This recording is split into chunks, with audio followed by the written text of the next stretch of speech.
इस वीडियो को लाइक कीजिए, अपने दोस्तों के साथ शेयर कीजिए और अगर अभी तक आपने हमारे चैनल को सब्सक्राइब नहीं किया तो इसे सब्सक्राइब कर लीजिए और साथ ही मौजूद बेल आइकन को दबा लीजिए ताकि आपको तमाम नई स्टोरीज मिलती रहे।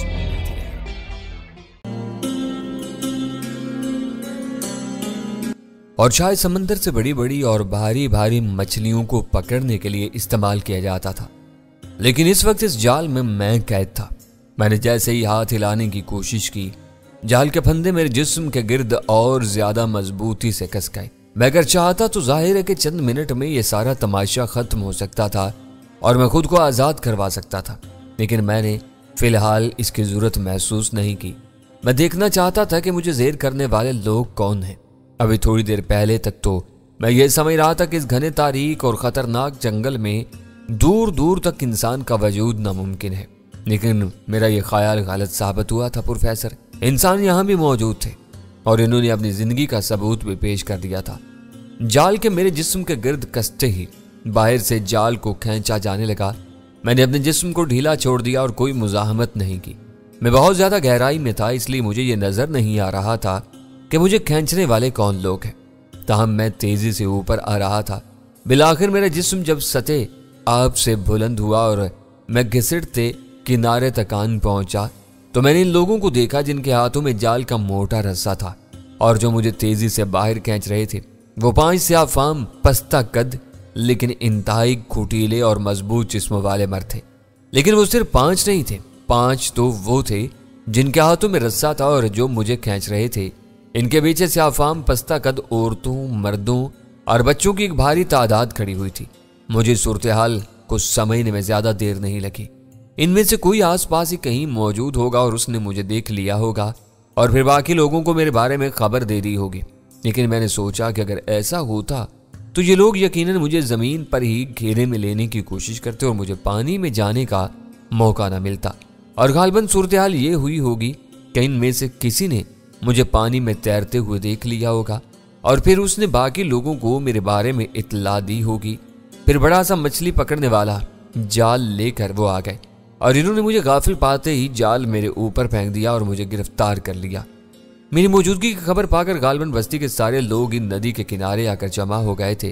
खींचने वालों ने ताकत लगाकर रस्सा बाहर खींच लिया और मैं जाल समेत नदी के किनारे आकर ठंडी और गीली जमीन पर गिर पड़ा। मैं अगर चाहता तो इसी वक्त अपने पैरों से उठ खड़ा होता और इनके इस हकीर से जाल की डोरियां तोड़कर अपने आप को एक आज़ाद इंसान की हैसियत से इनके सामने पेश कर देता। लेकिन मैं ये देखना चाहता था कि ये लोग मेरे साथ क्या सलूक करते हैं, इसलिए मैं खामोशी से ज़मीन पर पड़ा रहा और मैंने खुद को आज़ाद कराने की कोई कोशिश नहीं की। इस असना में इन स्याफाम पस्ता कद मर्दों और औरतों ने मुझे चारों तरफ से घेरे में ले लिया। मैंने देखा इनमें से बहुत सौ के पास पुरानी वज़ा के तीर कमान और हड्डियों और पत्थरों के हथियार थे, लेकिन बहुत से लोग ऐसे भी थे जो बिल्कुल खाली हाथ थे। गालबन मुझ जैसी एक मामूली शय के लिए इन्हें ज्यादा हथियारों की कोई जरूरत नहीं थी। इन लोगों के हथियार भी शंतालू कबीले के लोगों के हथियारों की तरह बदवजा थे और इनकी साख्त में सफाई नहीं थी। ये भी पत्थर के जमाने के लोग थे। मैं गौर से इनके जिस्मों को देख रहा था। गर्मी के झुलसे हुए स्याह तपे हुए जिस्म चमक रहे थे। घने स्याह और घुंघराले बाल जो रस्सियों की तरह इनके शानों पर लटक रहे थे और कुटीले मजबूत बदन जिन्हें मौसमों की सख्ती ने फौलाद की तरह ठोस बना दिया था। वो लोग बड़ी बेयकीनी के आलम में मेरे जिस्म को और उसकी रंगत को और मेरे सुनहरे गुच्छेदार बालों को देख रहे थे। जिस्मानी लिहाज से ये तो कोई इंसान ही मालूम होता है। एक मुअम्मर शख्स ने एक दूसरे आदमी से मुखातिब होकर एक कदीम अफ्रीकी जुबान में कहा। यह जुबान शंतालो कबीले की जुबान से मुख्तलिफ थी, लेकिन जाहिर है मेरे लिए इससे क्या फर्क पड़ सकता था। मैं तो कुर्राए अर्ज पर बोली जाने वाली हर छोटी और बड़ी जुबान को समझने और बोलने की कुदरत रखता था। इसमें कोई शक नहीं कि इसका जिस्म, इसकी शक्ल सूरत बिल्कुल इंसानों की तरह है। दूसरे शख्स ने जवाब दिया, लेकिन इसके जिस्म का रंग बड़ा अजीब व गरीब है। मालूम नहीं ये किस किस्म का इंसान है। शायद जंगल के इस पार किसी दूसरे हिस्से में ऐसे इंसान पाए जाते होंगे, लेकिन मैंने, मेरे बाप दादा ने कभी ऐसे इंसान को नहीं देखा और ना ही मेरे बुजुर्गों में से किसी ने ऐसे इंसान का जिक्र किया है। वो लोग आपस में तरह तरह की क्या सराहियां कर रहे थे। इनके ख्यालों के मुताबिक दुनिया सिर्फ इस जंगल तक महदूद थी जिसके एक छोटे से हिस्से में वो आबाद थे। समंदर इनके ख्याल में एक दूसरी दुनिया थी जिसका कोई और सिरा नहीं था और वो लामुतलाही था। इनमें से बाज इस ख्याल का इजहार कर रहे थे कि शायद मैं कोई समंदरी मखलूक हूँ, समंदर की दुनिया का बाशिंदा हूँ और तैरते हुए समंदर के रास्ते से नदी में आन पहुंच जाऊं। गालिबन इन लोगों को ये बात मालूम थी कि ये नदी आगे जाकर समंदर में गिर जाती है, इसलिए वो इसको समंदर ही का एक हिस्सा समझते थे। मैं काफी देर तक इन लोगों की बेसरोपा बातें सुनता रहा। इनकी आपस में इस बात पर भी बहस हो रही थी कि मेरा क्या हशर किया जाए। इन्हें अपने सरदार की आमद का इंतजार था जो इस वक्त कहीं शिकार पर निकला हुआ था और जिसकी तलाश में उन्होंने कई आदमियों को दौड़ा दिया था। आखिर तकरीबन 1 घंटे के इंतजार के बाद सरदार की आमद का ऐलान हुआ और इस तमाम वक्त के दौरान बहुत से लोग मेरे गिर्द घेरा डाले रखे हुए थे। ये लोग अपनी जगह बदलते रहे लेकिन उन्होंने मुझे 1 मिनट के लिए भी तनहा नहीं छोड़ा। सरदार की आमद पर लोग जल्दी जल्दी उसके लिए रास्ता छोड़ने लगे। सरदार नपे तुले कदमों से चलता हुआ मुझ तक आन पहुंचा। अपने कबीले के बाकी लोगों की तरह वो भी एक पस्ता स्याफाम वैशी था और सर से पैर तक बिल्कुल नंगा था, लेकिन उसने अपने गले में समंदरी सीपियों और कोड़ियों की बनी हुई कई मालाएं पहन रखी थी और सर पर एक टोपी पहन रखी थी जो मुख्तलिफ परिंदों के हसीन व जमील रंगीन परों से बनी हुई थी। इसने अपनी पेशानी पर मुख्तलिफ रंगों को भी मला हुआ था और प्रोफेसर ये थी उस सरदार की शान, लेकिन उस शख्स के चेहरे से नरमी, बुर्दबारी और शफकत का इजहार हो रहा था। उसके चेहरे के नकूश में सख्ती और करख्तगी नहीं थी। वो मेरे पास आकर खड़ा हो गया और गौर से मुझे देखने लगा। इसे सबसे पहले एक शख्स ने देखा था। वो शख्स सरदार के करीब होकर कह रहा था। ये शख्स नदी में तैरता रहा। पहले तो ये समझा कि ये कोई बड़ी सी सुनहरी रंग की मछली है जो शायद समंदर से तैरते तैरते इस नदी में आ गई है, लेकिन फिर फौरन ही इसने इसे इंसान की तरह हाथ पैर चलाते देखा और डांबू हैरान हो गया और वो भागता हुआ हम लोगों को इतला देने के लिए बस्ती में आ गया था और हम लोगों ने जल्दी से जाल संभाला और सीधे नदी में आ गए। उस वक्त ये गोता लगाए हुए नदी के अंदर था। हमने मौका पाकर इसके ऊपर जाल फेंक दिया और इस तरह इसे काबू कर लिया। क्या तुम्हें इसके मुतल्लिक इसके अलावा और कुछ मालूम हो सका? सरदार ने उस शख्स से पूछा जिसने उसे ये सारी दास्तान सुनाई थी। नहीं सरदार, सालमा ने जवाब दिया।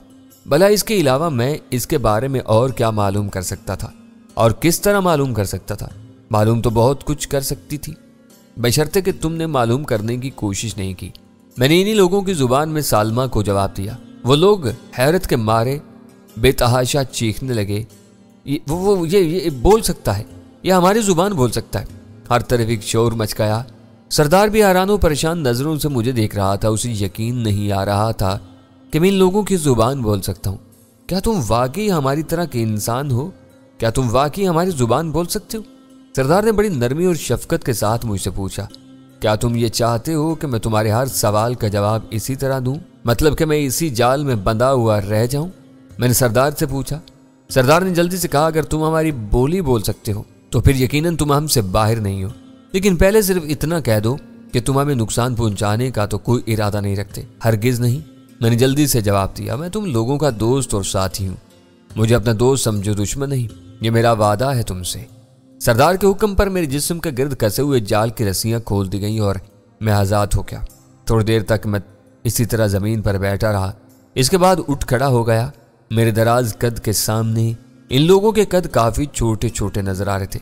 मैं मुस्कुराता हुआ सरदार की तरफ बढ़ा और मैंने दोस्ताना अंदाज में अपना हाथ उसकी तरफ बढ़ा दिया। सरदार ने जवाबन मुस्कुराते हुए मेरा हाथ थाम लिया और गर्मजोशी के साथ मुझसे मुसाफा किया। मेरा नाम डेगान है और मैं इस कबीले का सरदार हूँ। सरदार ने मुझसे मुखातिब होकर कहा, मेरे कबीले का नाम डी चाला है। हम लोग एक लंबी मुद्दत से इस सरसब्ज़ो शादाब जंगल के इस गोशे में रह रहे हैं। ये जंगल बहुत बड़ा है, इसकी कोई हद नहीं है और समंदर की भी कोई हद नहीं। जहाँ से समंदर शुरू होता है वहाँ से दुनिया ख़त्म हो जाती है। अब तुम हमें अपने बारे में कुछ बताओ। तुम्हारा नाम क्या है? तुम कौन सी दुनिया से? क्या तुम चांद के बाशिंदे हो? तुम्हारा रंग बिल्कुल चांद की तरह का है। अगर तुम चांद के बाशिंदे हो तो यहाँ किस तरह पहुंचे? चांद तो यहाँ से बहुत दूर है। मेरा नाम टियाबू है। मैंने उन्हें अपना वो नाम बताने में कोई हर्ज महसूस नहीं किया जो शंतालू कबीले की औरतों ने मुझे दिया था। और जहाँ तक तुम्हारे बाकी सवालों का ताल्लुक है तो इनके जवाब में मैं सिर्फ इतना कह सकता हूँ कि मैं बहुत दूर से आया हूँ, बहुत ही दूर से। मैं समंदर में किश्ती में आ रहा था कि मेरी किश्ती तूफानी मौजों की नज़र हो गई और मैं तैरता तैरता तुम्हारे इलाके में दाखिल हो गया। ندی کا صاف پانی دیکھ کر میرا جی نہانے کو چاہا اور میں نہانے کے لیے پانی میں اتر گیا۔ مجھے خبر نہیں ہوئی اور تمہارے لوگوں نے جال ڈال کر مجھے پکڑ لیا۔ اچھا چلو اب اپنی بستی میں چلتے ہیں، ڈیگان نے مجھ سے کہا۔ اس کے بعد باقی باتیں وہی ہوں گی اور میں تم سے تمہاری دنیا کے حالات پوچھوں گا۔ قبیلے کے جو تمام لوگ وہاں جمع تھے وہ میری اور ڈیگان کی گفتگو کو بڑے غور سے سن رہے تھے۔ وہ اس بات سے بہت خوش نظر آ رہے تھے کہ میں ان کی زبان سمجھ سکتا ہوں اور پھر یہ کہ میں نے ان کی جانب دوستی کا ہاتھ بڑھایا ہے۔ اور ڈیگان نے میرا ہاتھ پکڑ لیا اور ہم لوگ ایک چھوٹے سے جلوس کی صورت ہی میں بستی کی طرف روانہ ہوئے۔ سب سے آگے میں اور ڈیگان تھے اور ہمارے پیچھے عورتوں، مردوں اور بچوں کا ایک مجمع تھا۔ ہم لوگ ندی کے پاس سے ہٹ کر پگڈنڈی پر چلتے گئے۔ بستی تک پہنچنے کے لیے ہمیں زیادہ دور تک جانا نہیں پڑا۔ ندی سے تھوڑے ہی فاصلے پر جھونپڑوں کی قطاریں نظر آنے لگیں۔ یہ سارے کے سارے جھونپڑے بھی شنتالو قبیلے کے لوگوں کے جھونپڑوں کی طرح گول تھے، لیکن ان کے مقابلے میں زیادہ عمدہ کاریگری کے ساتھ بنائے گئے تھے۔ جھونپڑوں کی قطاروں میں بھی ایک خاص نظم و ضبط اور ترتیب موجود تھی، جس سے اس بات کا اندازہ لگایا جا سکتا تھا کہ یہ لوگ شنتالو قبیلے کے لوگوں کے مقابلے میں تھوڑا سا آگے ہیں۔ انہوں نے جھونپڑوں کے وسط میں ایک وسیع میدان میں ایک خوبصورت سا سبزہ زار بنایا ہوا تھا۔ یہاں ہری ہری گھاس اگی ہوئی تھی اور گھاس کے کنارے سینکڑوں اقسام کے رنگا رنگ پھول کھلے ہوئے تھے۔ ڈیگان مجھے لیے ہوئے اسی سبزہ زار پر آ گیا اور ہم دونوں بیٹھ گئے۔ ہمارے ساتھ ہی قبیلے کے دوسرے مرد اور عورتیں اور بچے بھی بیٹھ گئے تھے۔ بہت سے لوگ جو جھونپڑوں میں موجود تھے وہ بھی باہر نکل آئے اور اس اجتماع میں شامل ہو گئے۔ ہاں تو ڈیگان نے مجھ سے مخاطب ہو کر کہا، اب تم تفصیل سے ہمیں اپنے بارے میں بتاؤ کہ تم کون ہو اور تمہاری دنیا کیسی ہے۔ میں تمہیں بتا چکا ہوں کہ میں محض اتفاقاً ادھر آ نکلا ہوں۔ میں نے کہا، میرا ملک یہاں سے بہت دور ہے، اتنی دور کہ تم اس کا تصور بھی نہیں کر سکتے۔ میں سمندر کے پار اس دنیا سے آیا ہوں جہاں کے بارے میں تم لوگ کچھ نہیں جانتے۔ کیا کہا؟ سردار ڈیگان نے منہ پھاڑ کر کہا کہ تم سمندر کی دوسری طرف سے آئے ہو؟ کہ سمندر کی دوسری طرف بھی کوئی دنیا آباد ہے؟ تمام لوگ حیرت میں غرق میری دلچسپ داستان سن رہے تھے اور پروفیسر میں ان سے کوئی جھوٹ نہیں بول رہا تھا۔ حقیقت تو یہ تھی کہ میں واقعی بہت دور سے آیا تھا اور بقول ان کے کہ سمندر کے دوسرے کنارے کی طرف سے میں نے اطمینان سے جواب دیا، سمندر کی دوسری طرف بھی ایک دنیا آباد ہے جو تمہاری دنیا سے بہت مختلف ہے۔ اس دنیا کے لوگوں کے پاس سمندر کا سفر کرنے کے لیے بڑی بڑی اور عمدہ قسم کی کشتیاں ہیں جن کے ذریعے یہ لوگ دور دراز کے علاقوں تک چلے جاتے ہیں۔ میں بھی ایسی یہ کشتی میں سوار ہو کر سمندر میں نکلا تھا، لیکن تمہاری دنیا کے قریب آ کر میری کشتی الٹ گئی اور تیز موجیں اسے بہا کر مجھ سے بہت دور لے گئیں اور میں بغیر کشتی کے تیرتا ہوا تم لوگوں کے علاقے میں آ نکلا۔ مجھے نہیں معلوم پروفیسر کہ ان لوگوں کو میری بات کا یقین آیا یا نہیں، لیکن وہ تصویر حیرت بنے میری باتیں سنتے رہے۔ میں نے انہیں ایشیا اور یورپ کی اس وقت کی مہذب دنیا کے بارے میں صرف اتنی ہی باتیں بتائیں جتنی کہ ان کا ذہن قبول کر سکتا تھا۔ یہ لوگ کشتی کے استعمال سے واقف تھے کیونکہ میں نے ندی کے کنارے لکڑی کی ایک آڑی ترچھی اور تباہ شدہ لکڑی کی ایک کشتی نما چیز دیکھی تھی، اور پھر جب یہ لوگ جال پھینک کر مچھلیاں پکڑنا بھی خوب جانتے تھے تو کشتی کا استعمال بھی ضرور جانتے ہوں گے، لیکن بحری جہاز ان کی سمجھ میں نہ آنے والی چیز تھی، اس لیے میں نے ان سے اس کا تذکرہ نہیں کیا۔ تھوڑی دیر میں میرے لیے کھانا آ گیا تھا۔ ڈیگان کی ہدایت پر میرے لیے کھانا لایا گیا تھا۔ یہ بھی شنتالو قبیلے کے لوگوں کے کھانے کی طرح پھلوں اور کچے گوشت پر مشتمل تھا۔ مجھے اندازہ ہو گیا کہ یہ بھی شنتالو قبیلے کی طرح ہی لوگ ہیں اور شنتالو قبیلے کے لوگوں میں اور ان لوگوں کے ذہنی سطح کے اعتبار سے کچھ زیادہ فرق نہیں ہے، سوائے اس کے کہ شنتولا قبیلے میں مرد مظلوم اور تشدد کا شکار تھے اور قبیلے پر عورتوں کا راج تھا، جبکہ یہاں مجھے مردوں اور عورتوں کی تعداد برابر نظر آ رہی تھی اور قبیلے کا سردار ایک مرد تھا۔ قبیلے کے تمام مردوں اور عورتوں نے میری آمد پر خوشی کا اظہار کیا تھا، بالخصوص عورتیں تو میری آمد پر بہت خوش نظر آ رہی تھی، لیکن ایک ایسا شخص تھا جس کی آنکھوں میں نے اپنے لیے نفرت کے آثار دیکھے۔ اس شخص کا نام اگنات تھا اور یہ قبیلے کا جادوگر تھا اور اسے قبیلے میں ایک خاص حیثیت حاصل تھی اور سردار ڈیگان سمیت تمام لوگ اس کا زبردست احترام کرتے تھے، بلکہ میرے اندازے کے مطابق وہ زیادہ سے زیادہ خوف کا شکار تھے۔ اگنات میں کوئی نہ کوئی بات ایسی ضرور تھی کہ وہ لوگ نہ صرف اس کی بات ماننے پر مجبور تھے بلکہ اس سے ڈرے ہوئے بھی رہتے تھے۔ جس وقت میں سردار کے ساتھ بیٹھا ہوا تھا، اس سے اپنی باتیں سنا رہا تھا، تو اگنات اپنی خاموش اور سر نگاہوں سے مجھے گھورے جا رہا تھا۔ सरदार डिगान ने उससे मेरा तारुफ करवाया था, लेकिन अगनात ने मेरी आमद पर किसी खुश दिली का मुजाहिरा नहीं किया था। अगनात के अंदाज से मालूम होता था कि वो मेरी बातों का या तो यकीन नहीं कर पा रहा है या फिर वो मेरी बातें सख्त नापसंद करता है। जब मेरे और सरदार के सामने खाना पेश किया गया तो सरदार ने बड़े एहतराम के साथ अगनात को भी खाने में शरीक होने की दावत दी, लेकिन उसने बड़ी रुखाई के साथ खाने से इनकार कर दिया। सरदार ने ज्यादा इसरार नहीं किया। मैंने सरदार डिगान के कहने पर सिर्फ इतना कहा कि मैं जंगली फल खाने पर इक्तिफा करता हूँ और कच्चे गोश्त को हाथ नहीं लगा सकता। उसने मुझे गोश्त खाने पर इसरार किया, लेकिन मैंने इनकार कर दिया। मुझे नहीं मालूम कि आया ये लोग आग के इस्तेमाल से भी वाकिफ हैं या नहीं, लेकिन सूरज ढलते ही मुझे मालूम हो गया कि यह कबीला भी शंतालू कबीले की तरह आग से वाकिफ है, लेकिन इसके पूरे इस्तेमाल से वाकिफ नहीं। शाम होते ही इन्होंने जगह जगह अलाव रोशन कर दिए थे। इस तरह गोया जंगली जानवरों से तहफ्फुज़ का बंदोबस्त कर लिया जाता था। शाम तक इन लोगों के साथ गुफ्तगू के दौरान मुझे इनकी बहुत सी बातों का इल्म हो गया। शंतुल्ला कबीले की तरह इस कबीले में भी ब्याह का रवाज नहीं था और यह आज़ादी का हामिल एक मुआशरा था। यहाँ माँ का एहतराम बहुत ज्यादा किया जाता था और औलाद की शनाख्त माँ के हवाले से होती थी। वो लोग शादी से बिल्कुल नावाकिफ थे। यह अफ्रीका था प्रोफेसर। बहुत ही कदीम ये वो दौर था जब सफ़ेद फाम इंसानों के कदम इस सरजमीन पर नहीं पहुंचे थे और ये लोग अपनी सदियों बल्कि बहुत पुरानी रवायात के मुताबिक जिंदगी बसर कर रहे थे। डिगान ने एक स्याह फाम हसीना को मेरे सामने भेज दिया जो बमुश्किल 15 या 16 साल की होगी। वह हसीना मुझे अपने झोंपड़े में ले गई जहां उसके अलावा उसकी माँ भी रहती थी, जो 35-40 साल की घुटेले बदन की ताकतवर औरत थी। उसने मुझे अपने झोंपड़े में खुशामदीद कहा। इस हसीना का नाम लाकूम था और प्रोफेसर सच तो ये है कि मैं लाकूम को अपना गर्विदा बनाना चाहता था। इसकी वजह यह थी कि मैं इस कबीले के बारे में, इन लोगों के बारे में और ख़ास तौर से अगनात के बारे में इससे कुछ मालूम करना चाहता था। मैंने अगनात की आंखों में अपने लिए कीना तोजी की जो झलक देखी थी, मैं इसका सबब मालूम करना चाहता था। वो लड़की मुझसे ज्यादा मुतासर हो गई और फिर यूं हुआ कि मुझे उससे अगनात के बारे में सवाल करने की जरूरत ही नहीं पड़ी, क्योंकि मेरे सवाल का जवाब मुझे खुद ब खुद ही मिलने लगा। तुम्हें अगनात की तरफ से होशियार रहने की जरूरत है ट्याबू। क्यों? मैंने उससे सवाल किया। अगनात मुझे कोई नुकसान पहुंचाना चाहता है? मैं इस बारे में भी कुछ नहीं कह सकती, वह पुरख्याल अंदाज में बोली।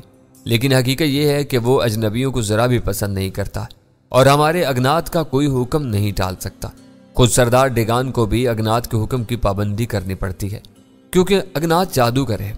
इसके कब्जे में रूहें हैं। वो मरने वालों की रूहों को बुलाता है और इनसे हम कलाम होता है। वो सारे ऐसे काम कर सकता है जो दूसरे लोग नहीं कर सकते। हमारे कबीले में कोई भी काम अगनात की मर्जी और मंशा के बगैर नहीं किया जा सकता। इसकी मर्जी सब पर मुकद्दम है। वो बीमारों को शफा बख्शता है और बीमारियों को यहाँ से भगाता है।